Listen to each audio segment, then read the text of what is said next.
Yeah. The Prince 432 back in the building. What's popping this AM. Salute to all the Royal family members, man. Salute to everybody that's gonna catch the stream. Salute to everybody that's been supporting the channel, man. Y'all the real MVPs, you hear me? Without y'all, there is no Prince, you dig? But how y'all doing, man? Fresh off the Juneteenth weekend. Hopefully everybody feeling as good as I am, man. I had to recoup, you know what I'm saying? Staying out a little later. Saturday and Friday, you know, for those that don't know, this is the drive to work in the morning with the Prince 432. Where yeah, man, we just chop it up, man, on yeah, they driving bad already in West Texas, man. Yeah. But yeah, man, hopefully everybody had themselves a good weekend. I had myself a good vacation, time off from work. But yeah, man, we back to it this morning, you dig? But this morning, man, I just wanted to go over, you know, my thoughts and my takes on the Houston Rockets. You know, the NBA draft is this Wednesday, 7 or 8 p.m. I want to say 8, so it'd probably be 7 p.m. my time, Central Standard Time. And my beloved, my Houston Rockets have the 3rd pick. Now, I really haven't weighed in, and I ain't going to give too much information on this show. But I'm going to just give some of my thoughts, man, on what we should do with the draft pick, with the number 3 pick in this year's draft, right? Rockets got lucky the year before, and we was able to hire Ime Udoka. For those that don't know, Ime Udoka is the reason why that Boston Celtics team that we got to see win the NBA championship against the Dallas Mavericks is the team who they are, right? Besides, you know, the pickups of Drew Holiday, Kristaps Porzingis, Ime Udoka led Jason Tatum and Jaylen Brown to the NBA Finals, which they lost. But just him taking that young team, his first year as a head coach, that shows you what type of coach that we have, right? But y'all, everybody know the situation with him in Boston. Well, we got lucky enough. Raphael Stone, Tillman Fertitta, they took a chance. And they went out and they hired Ime Udoka, who I believe is going to be a great coach for the Houston Rockets for years to come. Barring no setbacks, no no off the court issues. You understand me? Which we know Houston, the 4th largest city in America. Yeah, it could be a lot of issues awry. You know what I'm saying, in the off season and during the season. But I believe he learned from his mistakes. It don't take most of us that long to, yeah, learn from a huge mistake that could really cost us our you know, our livelihood.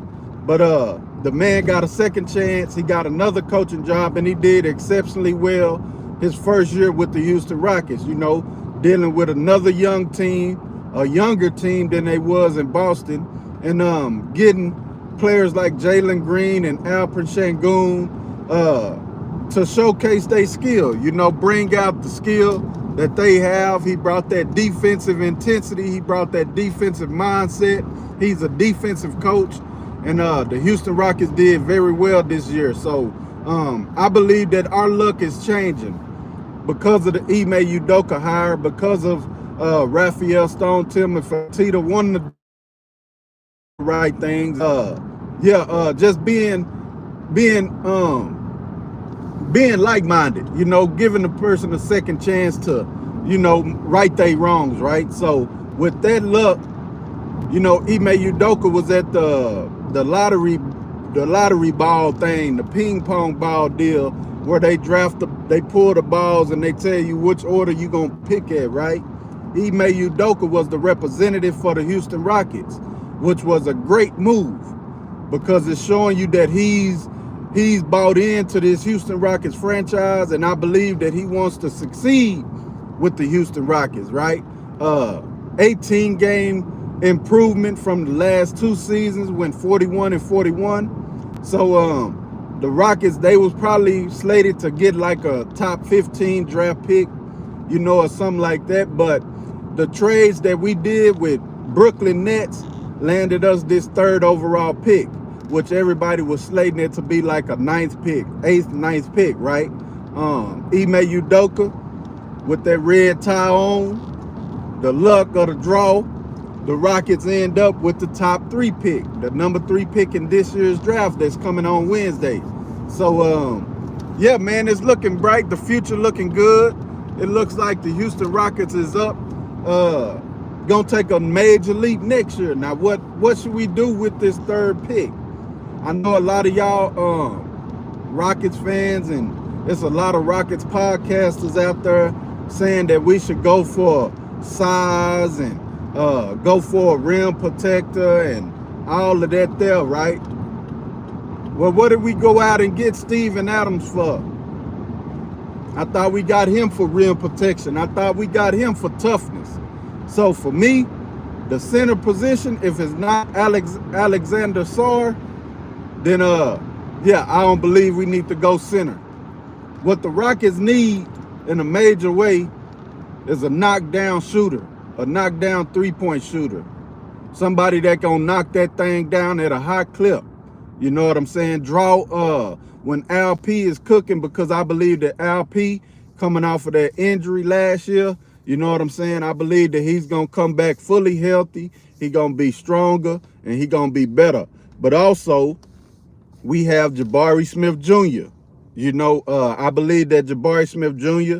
has been working on his size, working on his upper body to come back next year, his 3rd year. Remember, this is going to be Jabari's 3rd year. I believe he's going to take a 3rd year leap. Everybody know who watched this channel that Jabari Smith Jr. is my favorite player on the Houston Rockets. But yeah, we got him for size. We got LP. You got Steven Adams. If we don't trade away Jock Landale, which we might, to get some more assets, you got Jock Landale. You understand me? That's already 4 bigs right there. You know, Tari Eason coming back. You dig what I'm saying? So the size, the rim protection, I think we got that good. And Amen Thompson. No, he's not a center or nothing like that. Amen Thompson, but Amen Thompson can defend the rim. Amen Thompson can switch. Amen Thompson got that jumping ability, that leaping ability to get up and block shots. So the defending the rim, all that shit, I think we got that on lock. You understand me? So a lot of people want us to take Donovan Clingan. I don't want him. You understand me? I don't want him. I don't see no upsides. Well, let me say this too. So last year's draft, when we had the 4th overall pick, I jumped out the window and yeah, I went head first and I was like, we need to trade the pick, right? I jumped out the window because yeah, I didn't think we had no talent in the draft. You know, I wanted the Wembanyama pick or the Scoot Henderson. Well, we got who we got. We got Amen Thompson last year's draft at number 4, 6'7", supposed to be point guard, but he turned out to be just a flat out all around basketball player. You know what I'm saying? I think the NBA game is positionless. Besides, if you a true center or a true small point guard, I think the game is positionless. That's why when we have the All-Star games now, they don't do 1 through 5. They pick the best 5 players and that's who they start. You understand me? What position is LeBron? He used to be a small forward when positions mattered, but what position do LeBron play? What position is Amen Thompson? What position do Devin Booker play? It's just, I can keep going on and on and on. So for everybody that say basketball ain't positionless, they just don't know what they talking about.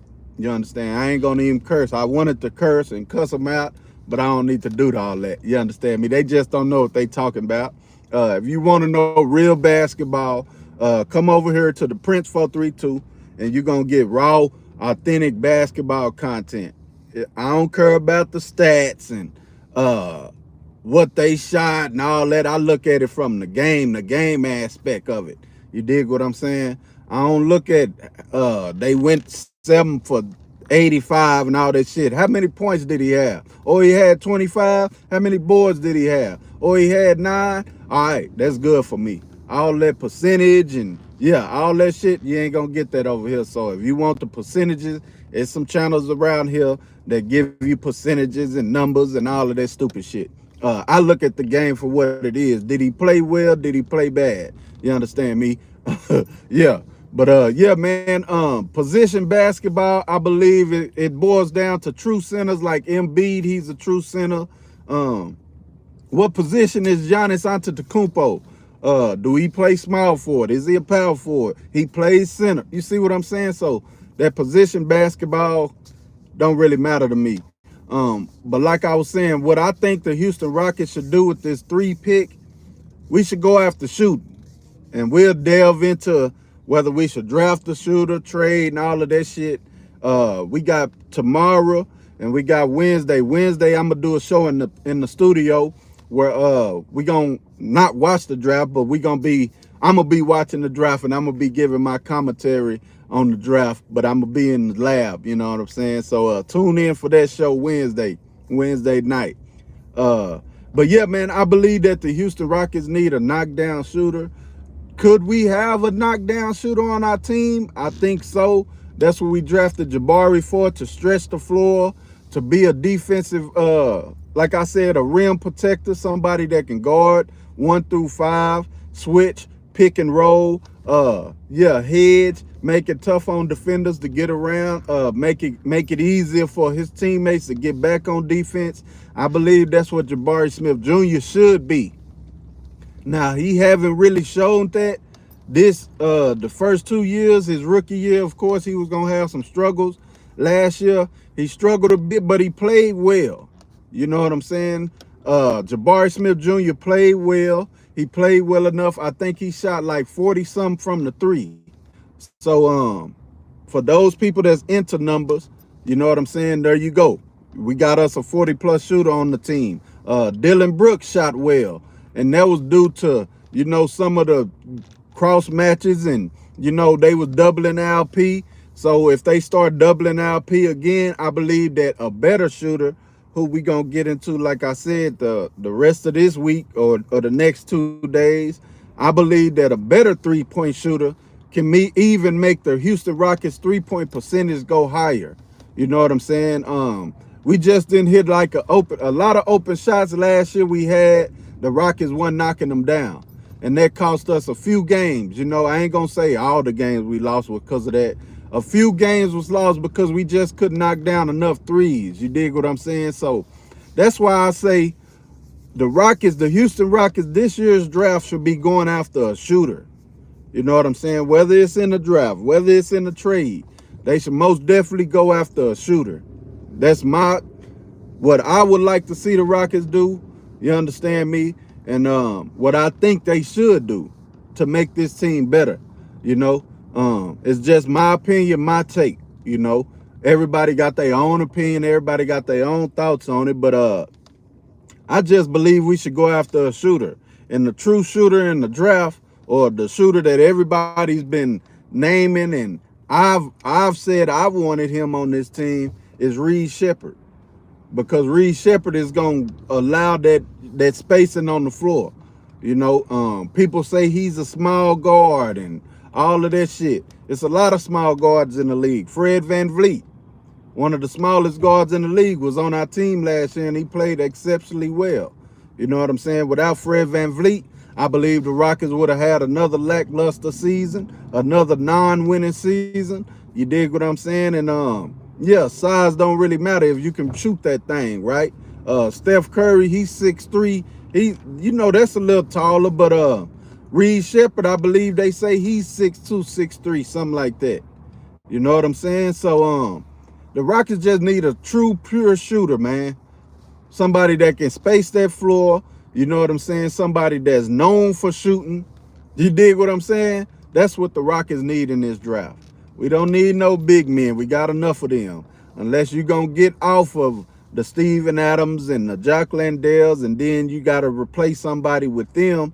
But yeah, I believe I want to see how we do first with the Steven Adams, with Jabari Smith Jr. If he's gonna come back, you know what I'm saying, bulkier and able to defend the rim, able to knock down that shot. You dig what I'm saying? When we need him, able to be clutch, able to be big shot Bari like I coined him to be. You know what I'm saying?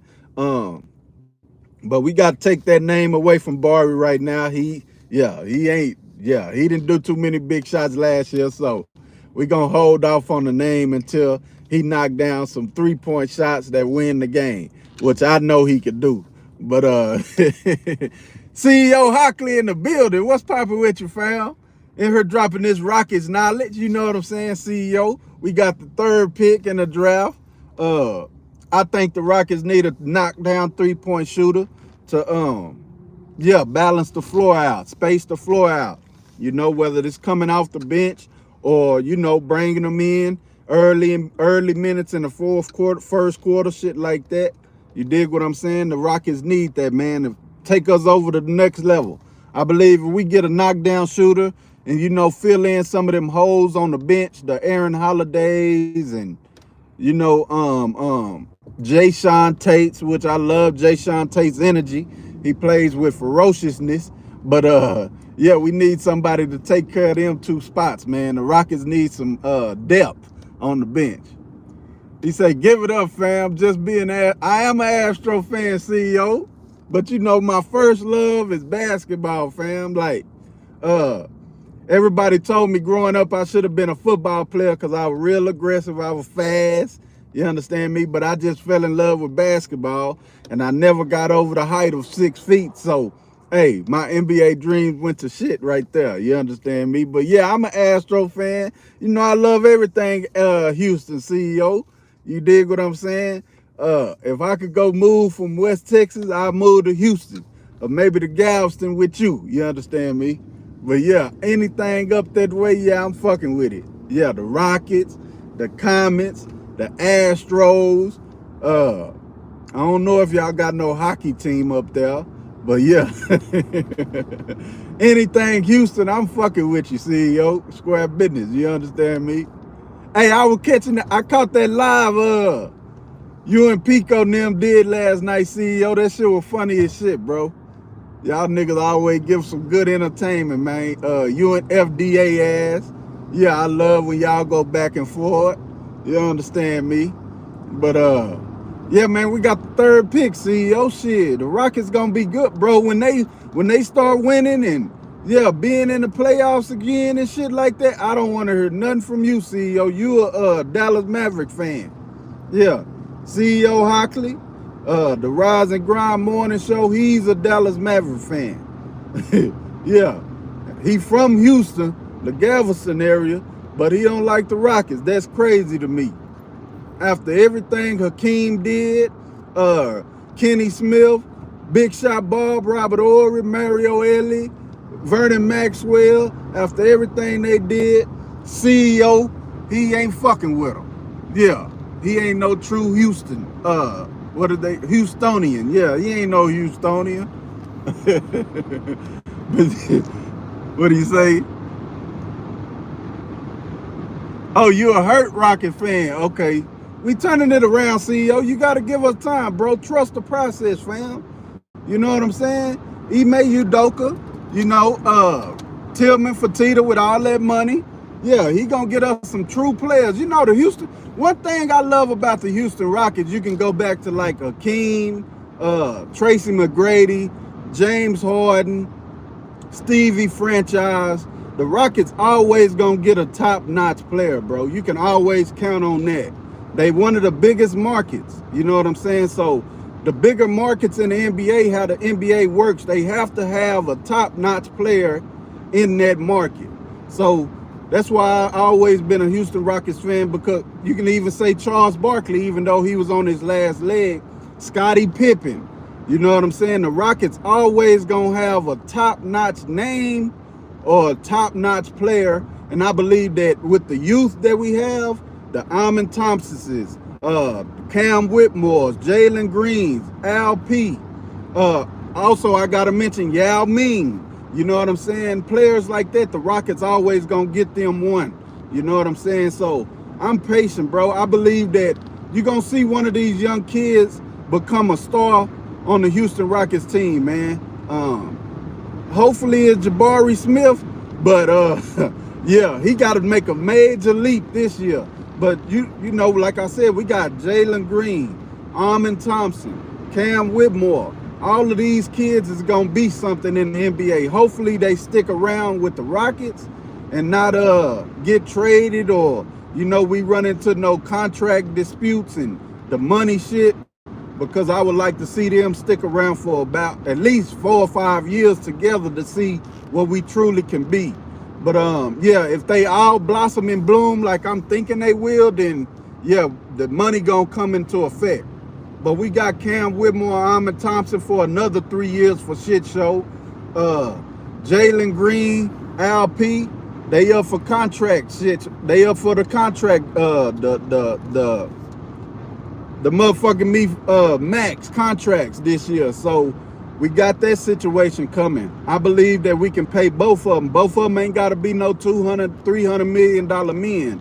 You know, maybe one of them got to take 120 and the other one get the 200. But I believe that we gonna do whatever it takes to make them players stick around. We gonna sign them up, and yeah, we gonna have some exciting basketball in Houston to watch for the next 4 or 5 years for shit show with the young talent. We still got Tari Eason coming back. You dig what I'm saying? He didn't get to play much this year. He gonna be exciting to watch.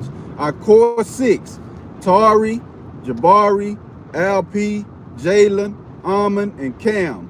We got our 6 core pieces. We just need to keep adding veterans, and yeah, Ime Udoka keep coaching them boys up, making sure that they do what they supposed to do in the off season, or them taking it upon themselves as players wanting to be great. They have to do what they need to do in the off season, right? They need to do what they need to do in the off season to get better and come back better next year, which I think that they doing that. You know what I'm saying? Those 6 young players, I believe they doing everything in their willpower to come back and at least try to make the playoffs next year. Yeah, only 2 rings, bro. It's a lot of teams don't got no rings. The Grizzlies, goddamn me, who ain't got no rings? Shit, it's a lot of teams with no rings, CEO. You gotta wait, bro. You gotta be patient, CEO. You be dropping all that good game with the thought of the day, telling us don't worry about numbers and don't worry about rushing shit.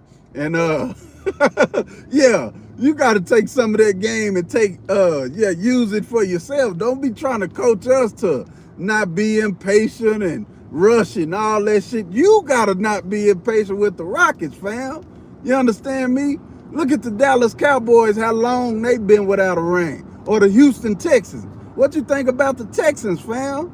They finna start being in that contention, bro, with CJ Stroud, Tank Dell, Neil Collins, Nico Collins, however you say his name. Yeah, man, D'Amico Ryans. Yeah, bro, you gotta give us time, fam. Nothing happens overnight. At least we got 2 rings. You understand? And that was in the Jordan era. At least Jordan was retired. But yeah, at least we got 2 rings, fam. We got 2 banners up. You know what I'm saying? And I believe Ime Udoka, bro. Nah, all bullshit aside, I believe Ime Udoka cooking some shit up in Houston, man. We gonna see this year's draft is really gonna tell me something about the way the Rockets franchise is gonna go the next few years, bro. This year's draft is gonna do that. So if we make the right move this year, like I said, we need a shooter. We don't need no big man. If they go big man, he better be a motherfucking all-star big man. And I don't see none in this draft except if we go Alexander Sarr, which our luck could land us him. You know what I'm saying? But yeah, I believe that the Houston Rockets, they gonna make the right move this year in the draft. And I believe that yeah, our hopes and our wishes of going back to the playoff, being in contention for the rings, I believe it's starting to come, bro. So be patient, CEO. It's coming, fam. Yeah, for real. It's coming right now. You understand me? Wednesday. I want you to come back Wednesday, or I'm going to come in your show Wednesday. You need to have a topic on the Houston Rockets draft. I know you don't really do sports, but yeah, have a little topic Wednesday, well, Thursday, after Wednesday, my bad, Thursday, after what the Rockets do in the draft, and yeah, your feelings and your hopes and your wishes about them being good, yeah, it's gonna change, bro. Ime Udoka is the right man for the job, and we got some great talent. I believe we got some youthful talent that's gonna change the way that the Houston Rockets play this game. And I'm looking forward to calling the games, you know, doing the pre-games, and yeah, bringing y'all more Rockets content, man. Y'all just gotta stay down. He say, I'll pray for you. Nah, square business. Hey, but you see, we've been getting lucky, CEO. We got our coach. We got the 3rd pick. You know what I'm saying? We were supposed to be like number 9, CEO, and we got 3, bro. Which the draft ain't too tough this year. I would feel more better if it was like a 96 draft or a 2001 draft or something like that. The talent pool ain't too good in this draft, but we gonna do something good, whether it's trade the pick for somebody big name, or, you know, trade for somebody and get some more assets. I wholeheartedly believe that the Houston Rockets gonna do what they need to do in this year's draft to change the team, change the dynamics. And yeah, I'm going on record. I'm saying that the Houston Rockets gonna be a playoff team next year. Yeah, I put my money on it. Square business. Yeah, I put a little money on it. The Houston Rockets will be a playoff team. So we gotta take small steps, CEO. You know, it's one subscriber at a time, one view at a time. You know what I'm saying? One game at a time, one pick at a time, one piece at a time for the Houston Rockets. And I believe that, yeah, after this draft, like I said, I believe the Houston Rockets are headed in the right direction. So after this draft, whatever happens in the draft, I'm wholeheartedly standing behind Ime Udoka, Raphael Stone, and Tillman Fertitta. Yeah, so that's where I'm at with it, man. But I already know, man, I done made it to this job. I'm finna get in here, get this day over with. Hey, man, we gonna have a blessed day today, man. Whatever we do today, if you came in here, yeah, we gonna have a positive day. Nobody gonna steal our shine. Nobody gonna take away our joy. We gonna be energized, enthusiastic about the day. And we gonna, yeah, just get our job done with no issues, ain't nobody getting hurt, none of that shit, right? Yeah, shit like that, man. I appreciate CEO came in the building. Whoever else gonna see the stream, man, I appreciate you. Much love, much respect. I am the Prince 432. If you don't know, you should know. You dig? Yeah, free Young Thug, man. Free Young Thug. But already